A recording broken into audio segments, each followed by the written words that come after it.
Orúkọ mi ní oníwàásù Samuel Tèmítọ́pẹ́ Àkàndé láti inú ìjọ Faith Baptist Church l'Ógbómọ̀ṣọ́. Tẹ́mọ́ ń bá pàdé lórí ètò oore ọ̀fẹ́ fún ìyípadà Grace for Change lọ́sọ̀ọ̀sẹ̀.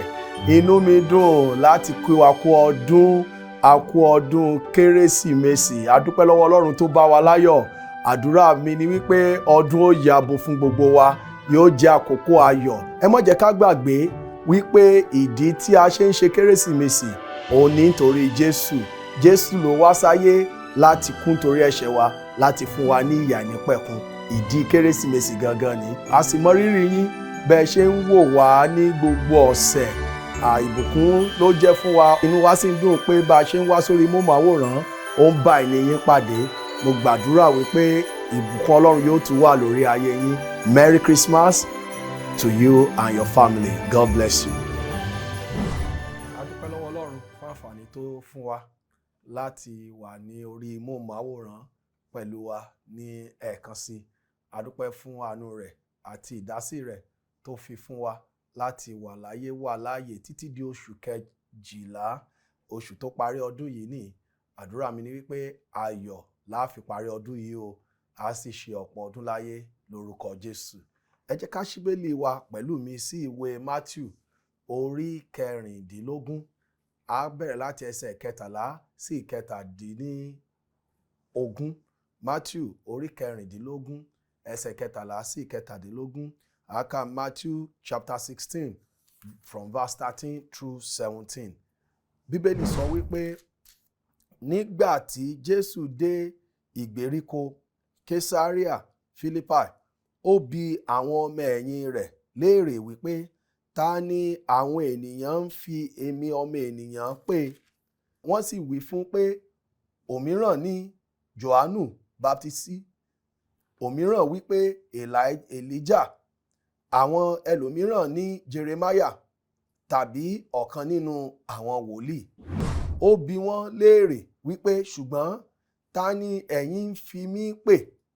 Símónì Pétérù dáhùn wípé Kristi ọmọ Ọlọ́run alààyè ni ìwọ ṣe. Jésù sì dáhùn, ó sì wí fún pé alábùkún fún ni ìwọ Símónì ọmọ Jónà, kì í ṣe ẹran ara àti ẹ̀jẹ̀ ni ó ṣàfi èyí hàn ọ́, ṣùgbọ́n bàbá mi tí ń bẹ ní ọ̀run. Kí Olúwa kó bùkún ìka ọ̀rọ̀ rẹ̀ ní àṣálẹ́ yìí. Ẹ jẹ́ ká gbàdúrà. Bàbá, dúpẹ́ lọ́wọ́ yín fún àǹfààní tẹ́ fún wa. Adúpẹ́ tẹ́ jẹ́ kó ṣeé ṣe fún wa láti wà níbí àti láti wo àwòrán yìí lálẹ́ yìí, láti gbọ́ ọ̀rọ̀ yín lálẹ́ yìí.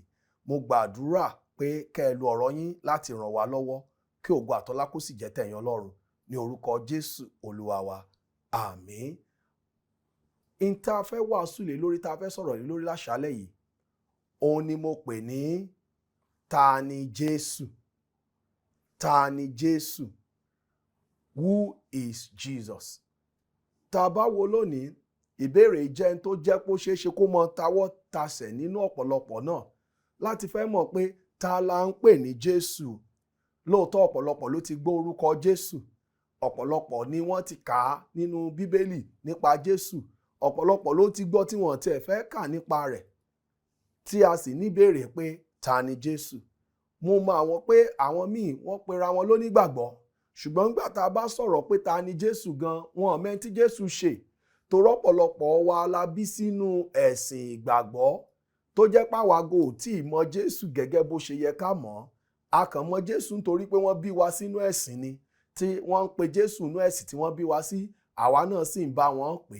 Ṣùgbọ́n nígbà tá a bá béèrè kúnkúndùn ọ̀rọ̀, tá a béèrè pé kí gangan ni ta gangan Jésù, ọ̀pọ̀lọpọ̀ ò lè dáhùn ju pé Jésù kan mo ṣáà mọ̀ pé ó wá sáyé, mo ṣáà mọ̀ pé mò ń pè é. Ọ̀pọ̀lọpọ̀ ni ò lè dáhùn. Ìbéèrè ta ni Jésù yìí, òun náà ni Jésù béèrè lọ́wọ́ àwọn ọmọ ẹ̀yìn rẹ̀. Ó kọ́kọ́ béèrè pé ta ni àwọn ènìyàn ń fi mí pè? Ó béèrè lọ́wọ́ àwọn ọmọ ẹ̀yìn pé ta ni wọ́n ń pè mí? Tẹ́ bá wò ó, nígbà tó béèrè lọ́wọ́ wọn ní ẹsẹ̀ 13, Bíbélì sọ pé nígbà tí Jésù dé ìgbèríko Késárì Fílípì, ó bi àwọn ọmọ ẹ̀yìn rẹ̀ léèrè wípé ta ni àwọn ènìyàn ń fi èmi ọmọ ènìyàn pè? Jésù ló béèrè lọ́wọ́ àwọn ọmọ ẹ̀yìn pé kí làwọn èèyàn ń sọ ń pa mi? Ta ni wọ́n ń fi mí pè? Àwọn ọmọ ẹ̀yìn rẹ̀ sì dá lóhùn. Àwọn kan ní pé wọ́n ń pè ọ́ ní Jòhánù Báptísì, àwọn kan ní pé wọ́n ń pè ọ́ ní Èlíjà, àwọn kan ní pé wọ́n ń pè ọ́ ní Jeremáyà, àwọn kan tiẹ̀ wá sọ pé ní tó jẹ́ pa àmọ̀ tí ọ̀pọ̀lọpọ̀ ń pe Jésù lónìí tí ò bá ti ṣe onígbàgbọ́ ó ní pé ìkànnù àwọn wòlíì. Ṣé ti rí pé èdè tí à ń rí lónìí àbí tó ti ń ṣẹlẹ̀ tipẹ́ kìí ṣe wípé bóyá nǹkan tó jẹ́ tuntun. Àwọn ọmọ ẹ̀yìn gan sọ pé ìtọ́pọ̀lọpọ̀ àwọn míì ń pe Jésù nu, wọ́n ń pè gẹ́gẹ́ bí ìkànnù àwọn wòlíì, ìkànnù àwọn ìránṣẹ́, tàbí kí wọ́n pè ní Jòhánù Báptísì, tàbí kí wọ́n pè ní Jeremáyà, tàbí kí wọ́n pè ní Èlíjà. Mo fẹ́ ká rí pé wípé bí àwọn ènìyàn ṣe ń wo Jésù nígbà náà nìyẹn. Ṣùgbọ́n báwo ni Jésù ṣe jẹ́? Ta ni Jésù jẹ́ gan-an? A sì tún rí wípé Jésù wá béèrè lọ́wọ́ wọn pé ta ni ẹ̀yin ń fi mí pè? Ìbéèrè àkọ́kọ́ ó lọ sáwọn ọmọ ẹ̀yìn pé kí làwọn èèyàn ń pè mí? Kí ni wọ́n ń pè mí? Wọ́n sọ pé wọ́n pè ọ́ ní Jòhánù Báptísì, Jeremáyà, Èlíjà, wọ́n pè ọ́ níkanú àwọn wòlíì. Bá a ṣe rí tó jẹ́ pé àwọn èèyàn ṣì ń pe Jésù níkanú àwọn wòlíì náà lónìí. Ṣùgbọ́n kí lẹ̀yin ń fi mí pè? Ó wá kúrò ní táwọn èèyàn ń pè mí nìsín. Kí ni ẹ̀yin mọ̀? Kí lẹ̀yin ń fi mí pè? Gẹ́gẹ́ bí onígbàgbọ́, gbogbo wa la gbúdọ̀ lè dáhùn ìbéèrè tí Jésù béèrè yìí pé kí ni ẹ̀ ń fi mí pè? Mo ti gbọ́ táwọn èèyàn ń pè mí, mi ì lè fipá mú wọn pé mọ́ pè mí bẹ́ẹ̀. Ṣùgbọ́n kí ni ẹ̀yin ń fi mí pè? Nígbà tó bá nílò ṣe pẹ̀lú onígbàgbọ́, a gbúdọ̀ mọ ohun tí Jésù jẹ́. Lóòótọ́ ni Jésù jẹ́ wòlíì, ṣùgbọ́n Jésù ju wòlíì lọ. Òun ló ṣe ìbéèrè, kí ni ẹ̀yin ń fi mí pè? Ẹ wá wo ìdáhùn tí ó ṣẹlẹ̀ nínú ìwé Mátíù yẹn náà kan náà, orí 16, ẹ wo ẹsẹ̀ 15 sísàlẹ̀. Bẹ́ẹ̀ sọ pé ó bi wọ́n léèrè wípé ṣùgbọ́n ta ni ẹ̀yin ń fi mí pè? Ẹsẹ̀ 16 sì sọ pé Símónì Pétérù dáhùn wípé Kristi ọmọ Ọlọ́run alààyè ni ìwọ ṣe. Kristi ọmọ Ọlọ́run alààyè ni ìwọ ń ṣe. Nígbà tó béèrè lọ́wọ́ àwọn ọmọ ẹ̀yìn pé kí lẹ̀yin ń fi mí pè? Pétérù dá lóhùn pé Kristi ọmọ Ọlọ́run alààyè ni ìwọ ń ṣe. Ìdáhùn yìí ni Ọlọ́run retí lọ́dọ̀ onígbàgbọ́ kọ̀ọ̀kan, pé a gbúdọ̀ mọ ẹni tí Jésù jẹ́. Tí n bá sì béèrè lọ́wọ́ wa láṣálẹ̀ yìí pé ta ni Jésù jẹ́, irú ìdáhùn tí Pétérù sọ yìí òun ló yẹ kó jáde lẹ́nu wa. Tó bá jẹ́ pé wò tí ìjọ onígbàgbọ́, tó jẹ́ pé ìwọ náà ń wò mí láṣálẹ̀ yìí, tí n bá béèrè lọ́wọ́ rẹ pé ta ni Jésù jẹ́, irú ìdáhùn tí Pétérù dá yìí ló yẹ kó jáde lẹ́nu rẹ. Torí pé Jésù èé ṣe wòlíì nìkan, kìí ṣe wòlíì lásán, kìí ṣe èèyàn lásán. Jésù jẹ́ ọmọ Ọlọ́run alààyè. Òun ni Pétérù fi lè dá pé Kristi ọmọ Ọlọ́run alààyè.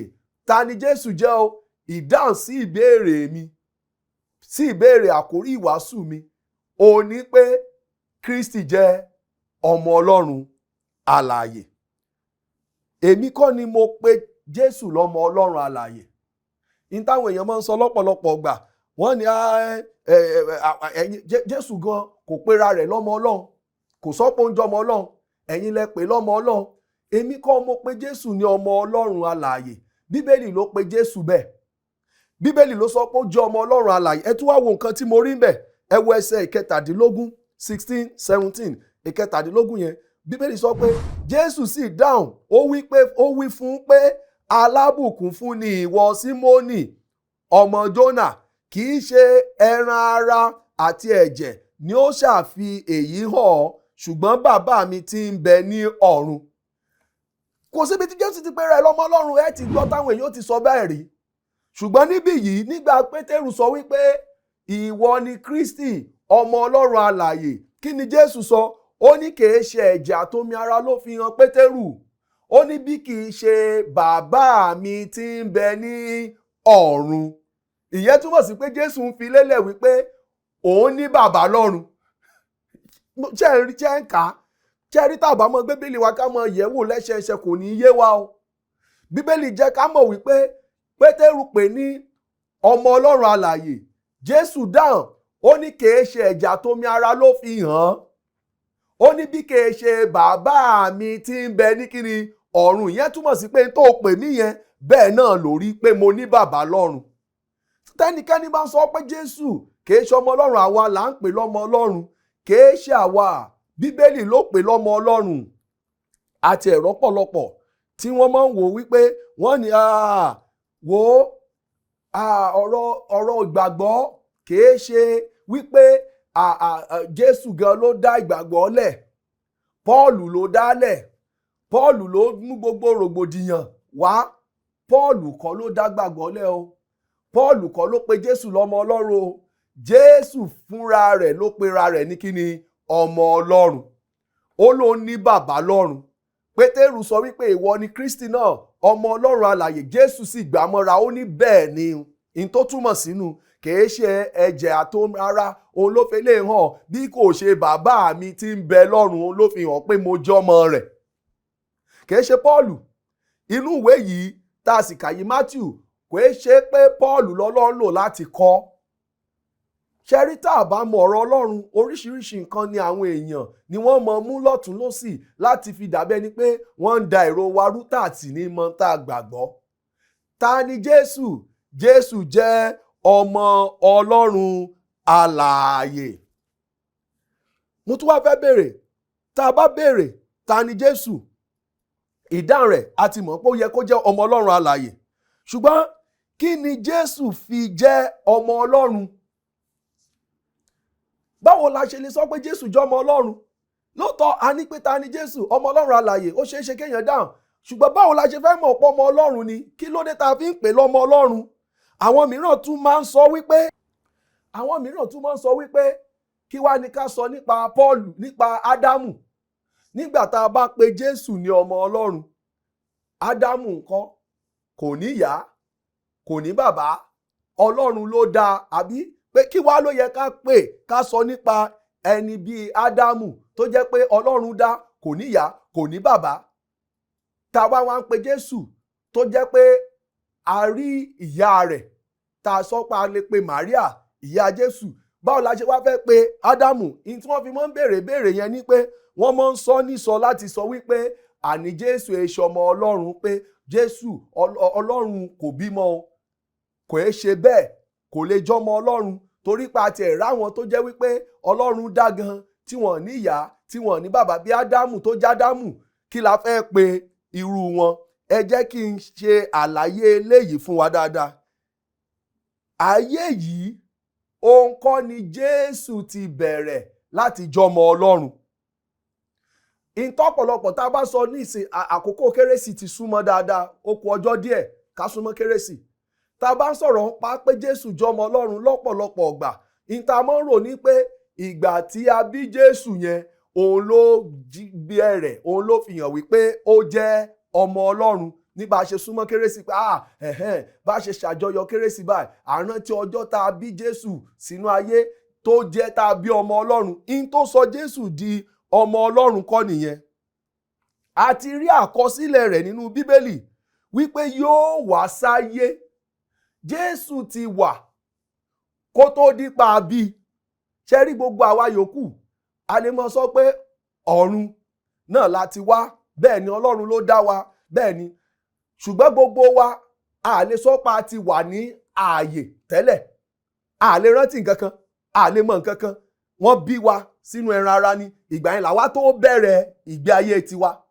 In tó ṣẹlẹ̀ tẹ́lẹ̀ àmọ́, ibi tó ṣẹlẹ̀ láti ìgbà tá a ń dàgbà gan àmọ́, ìgbà tá a dé ìkóríta kan lòye ṣẹ̀yìn wa la ṣẹ̀ mọ̀ pé mo wà ní ayé. Ṣùgbọ́n Jésù kìí ṣègbà tá a bí lòun tó mọ̀ pé mo wà láàyè àbí mo jọmọ Ọlọ́run. àkọsílẹ̀ ti wà nípa Jésù pé ó ti wà látètè kọ́ṣe. Ẹ wo ohun tí Bíbélì sọ nínú ìwé Míkà orí 5 ẹsẹ̀ 2. Bíbélì sọ wípé ṣùgbọ́n ìwọ Bẹ́tílẹ́hẹ́mù Éfrátà, bí ìwọ ti jẹ́ kékeré láàrin àwọn ẹ̀yà Júdà, nínú rẹ ni ẹni tí yóò jẹ́ olórí ní Ísírẹ́lì yóò ti jáde tọ̀ mí wá. Ìjáde lọ rẹ̀ sì jẹ́ láti ìgbà àtijọ́, láti ìgbà láéláé. A ní àsọtẹ́lẹ̀ tó ti sọ wípé a bí Jésù, ṣùgbọ́n tá a bí yìí ó ló ti wà láti ìgbà láéláé, ó ló ti wà tipẹ́. Ádámù ni, Jésù ti wà láéláé.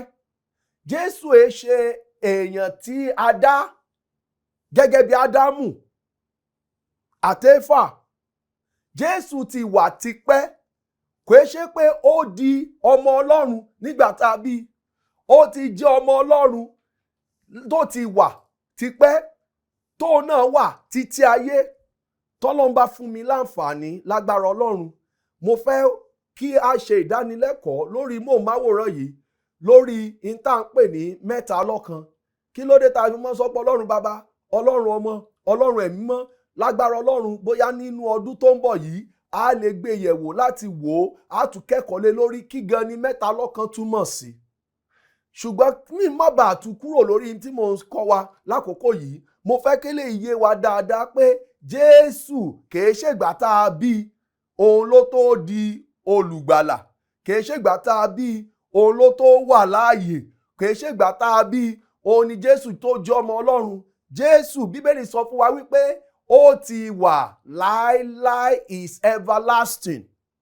Ẹ wo Bíbélì sọ nínú ìwé Jòhánù orí 1 tá a bá kà láti ẹsẹ̀ 1.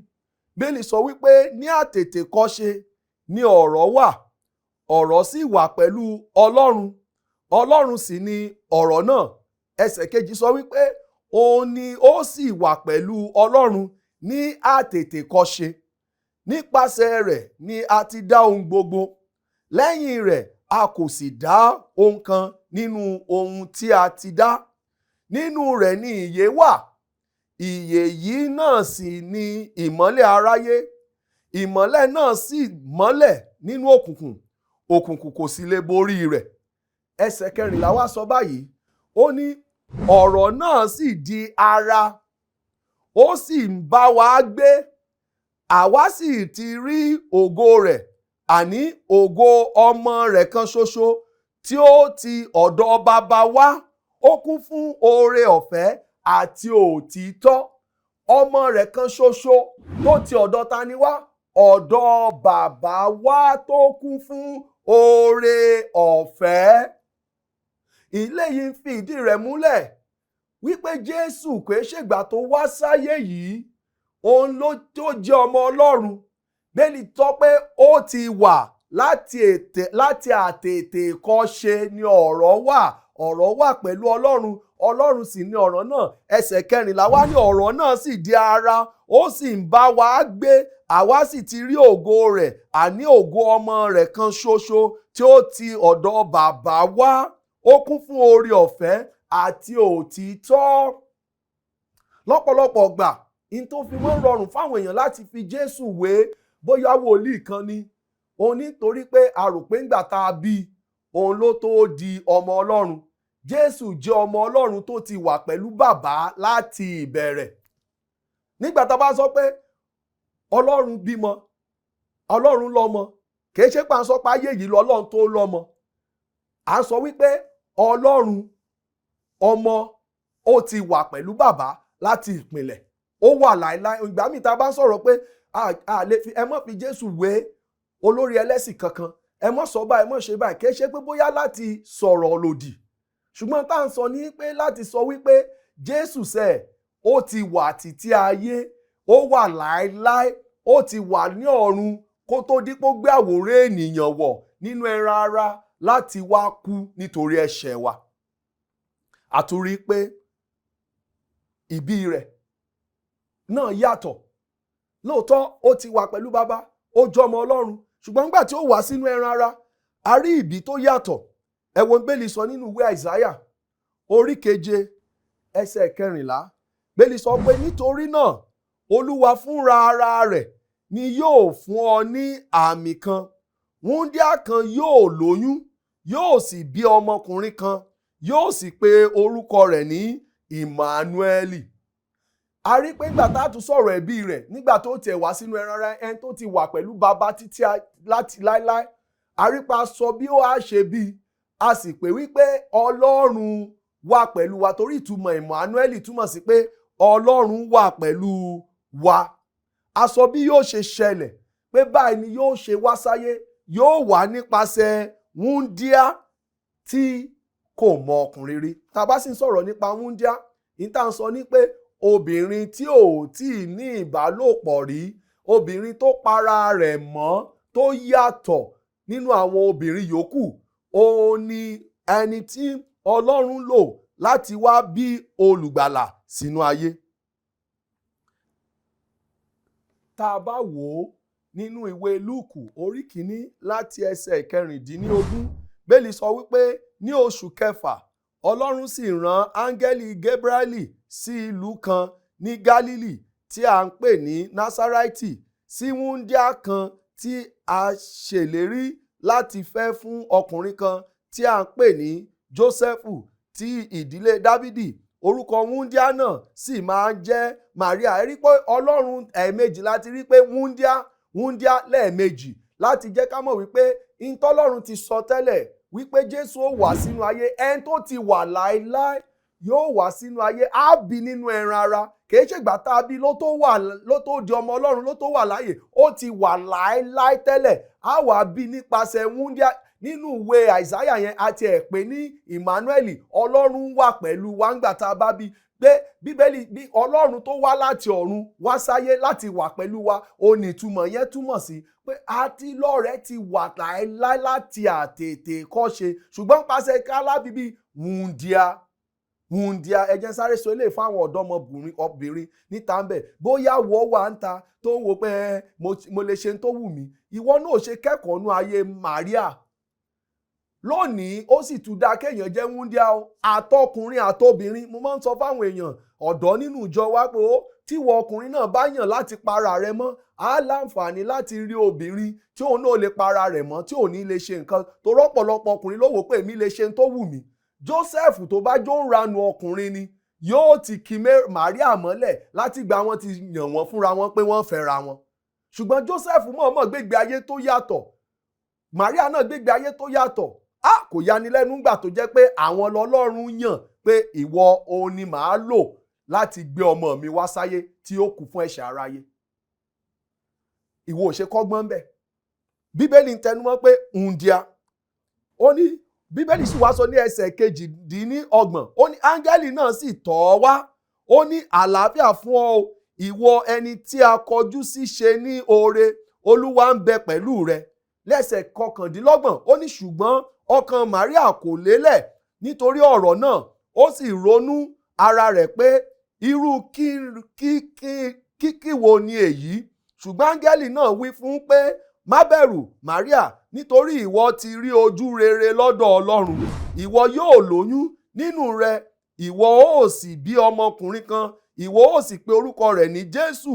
Òun ó pọ̀ ọmọ ọ̀gá ògo jùlọ ni a ó sì máa pè é. Olúwa Ọlọ́run yóò sì fi ìtẹ́ Dáfídì bàbá rẹ̀ fún un, yóò sì jẹ́ ọba lórí ilé Jákọ́bù títí láé, ìjọba rẹ̀ kì yóò sì ní ìpẹ̀kun. Ẹ jẹ́ ká tètè ẹsẹ̀ 24. Ó ní nígbà náà ni Màríà béèrè lọ́wọ́ áńgẹ́lì náà pé èyí ò á ti ṣe rí bẹ́ẹ̀ nígbà tí èmi kò tí ì mọ ọkùnrin. Báwo ni ó ṣe ṣẹlẹ̀? Mi ì mọ ọkùnrin. Ìyẹn jẹ́ ká mọ̀ wípé Jésù ṣe ènìyàn lásán. Ó wá sáyé, ó ti wà títí láé, ó sì tún wá sáyé nínú àwòrán ènìyàn láti wá gbà wá là ni. Kìí ṣègbà tá a bí ló tó di ọmọ Ọlọ́run. Ó ti jẹ́ tó ti wà pẹ̀lú Ọlọ́run ní àtètè kọ́ṣe. torí ẹni tó bí Jésù nínú ẹran ara tá a pè Maria òun kò mọ̀ bí ó ṣe ṣẹlẹ̀, báwo ni ó ṣe ṣẹlẹ̀ kò yé mi ò mọkùnrin rí. Ṣùgbọ́n áńgẹ́lì Ọlọ́run dá lóhùn, verse 35 ìkẹẹ̀dógún ìkẹrìndínlógójì ní ogójì, Bíbélì sọ pé áńgẹ́lì náà sì dáhùn ó sì wí fún pé ẹ̀mí mímọ́ yóò tọ̀ ọ́ wá, agbára ọ̀gá ògo jùlọ yóò sì ṣíji bò ọ́, nítorí náà ohun mímọ́ tí a ó ti inú rẹ bí ọmọ Ọlọ́run ni a ó máa pè é. Ohun kankan ni ohun mímọ́, ohun mímọ́. Ṣé rí gbogbo àwa yòókù tá a wà nínú oyún pẹ̀lú ìyá wa, àwọn èèmọ́ àmọ́ ìtàmọ́ pèlédèbó ni pé àwọn ọmọ wa kéékèèké wọ́n wà innocent, wọn mọ̀ kan, wọn tí ì dẹ́ ẹ̀ṣẹ̀ wò, ṣùgbọ́n wọ́n ní ẹran ara ẹ̀ṣẹ̀.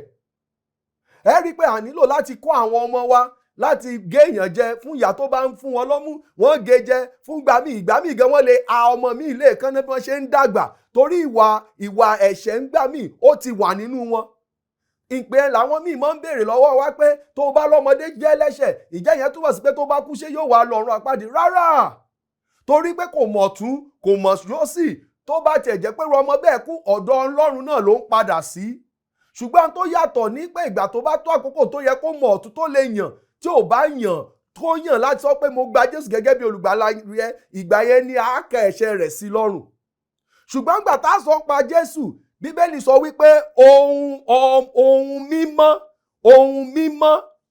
mímọ́ èmi ó ní ẹjẹ ń túkà verse 35 yẹn ìkẹrìndínlógójì yẹn ó ní áńgẹ́lì náà sì dáhùn ó sì wí fún pé ẹ̀mí mímọ́ yóò tọ̀ ọ́ wá, agbára ọ̀gá ògo jùlọ yóò síji bò ọ́, nítorí náà ohun mímọ́ tí a ó ti inú rẹ bí ọmọ Ọlọ́run ni a ó máa pè é. Ohun mímọ́ ni Jésù jẹ́, ó ti jẹ́ mímọ́ látọ̀run wá, àwa ṣe lọ́jọ̀ sínú Maria láti bí sáyé. Maria dàbí ìgbà tí èèyàn gbé nǹkan sí inú èèyàn ni, kò mọ̀ bó ṣe débẹ̀ torí òun gà wò pé báwo ni ó ṣe rí, kò mọ̀, kò sí ní nǹkan kan ṣe pẹ̀lú Jésù. Jésù ò mú nǹkan kan nínú ara rẹ̀, àbísí ayé. Òun la fi pè ní ọmọ Ọlọ́run nígbà tí ó di ayé. Ṣùgbọ́n ọmọ Ọlọ́run yìí ó ti jẹ́ mímọ́ pẹ̀lú Ọlọ́run, ó ti wà pẹ̀lú Ọlọ́run láti àtètèkọ́ṣe, ó ti wà títí láéláé kó tó di pa àbí sínú ayé. Nígbà tá a bá béèrè pé ta ni Jésù? Jésù jẹ́ ọmọ Ọlọ́run. A rí nípa ìbí rẹ̀, a rí nípa in tó ń gan sọ. Bíbélì fi yé wa wípé obìnrin tí kò mọ ọkùnrin rí òun ló bí nígbà tá a tún bí sínú ayé. À ń ṣe àjọyọ̀ Kérésìmesì nísìn, àjọyọ̀ kìí ṣe pé gbà yìí la ṣe bí Jésù sínú ayé. À ń ṣe àjọyọ̀ ẹni tí a ti bí tó ti kú tó sì jí dìde láti fún wa ní ìyè àìnípẹ̀kun. Bóyá àwọn èèyàn ó béèrè lọ́wọ́ rẹ pé ta ni Jésù? Jẹ́ kí wọ́n mọ̀ pé Jésù jẹ́ ọmọ Ọlọ́run tó ti wà pẹ̀lú Ọlọ́run. In tó sọ́dọ̀ ọmọ Ọlọ́run kò ṣe ń gbà tá a bínú ẹran ara, ó ti jẹ́ ọmọ Ọlọ́run tó ti wà láti àtètèkọ́ṣe. Bóyá wò ó tí ìwà tí ìgbàgbọ́, kí ló dé tó ṣèpinnu pa ìgbàlà rẹ? Kò sọ wípé Jésù Olúwa, mo rí lóòótọ́ pé ìwọ ló wá sáyé láti gbà mí là, mo sì fẹ́ gbọ́ gẹ́gẹ́ bí olùgbàlà mi, sọ mí dọmọ rẹ. O ṣé Jésù Kristi tó gbà mí là, ní orúkọ Jésù ni mo gbàdúrà, àmín. Tẹ́ bá ní ìbéèrè kankan, ẹ lè fi àtẹ̀jíṣẹ́ àbí kẹ́ ẹ pè wá sórí nọ́mbà wa 0816-208-1344 tàbí 0705-530-7492. Àlàáfíà ni fún yín o, ọ̀pọ̀lọpọ̀ ọdún òun láṣẹ lórí ayé lórúkọ Jésù. Adùn nílé tiwa, gbọ̀ngàn rẹ̀ yóò gba orúkọ ayé ògbọ́ pẹ̀lú. Oore ọ̀fẹ́ ṣá ní gbẹ́kẹ̀lé mi, Jésù kò fún aráyé, ó kú fún mi pẹ̀lú. Oore ọ̀fẹ́ ṣá.